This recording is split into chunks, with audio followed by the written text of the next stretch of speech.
Well, kailangan gawin natin ng mga kababayans natin with the onset of the rainy season, is just around the corner. So, ibig sabihin magsisimula na tayo ng mga possible na mga heavy rainfall events or southwest monsoon na mga habagat that usually associated with the tropical cyclone or yung intertropical convergence zone or yung formation ng mga low pressure areas.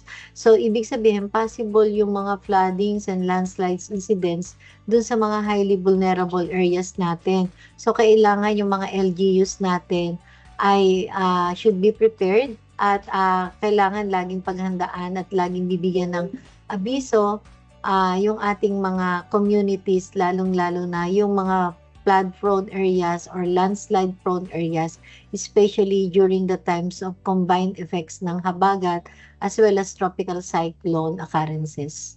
Usually kapag nag-i-issue kami ng onset ng rainy season associated with the southwest monsoon, we also try to let them know that there are some breaks in monsoon. So yung tinatawag nating monsoon break na usually possible siyang mag-occur at tumagal at least 4 to 13 days because historically there were times na nag-declare tayo ng onset ng rainy season and then nagkaroon ng mga monsoon break. So possible din 'yon.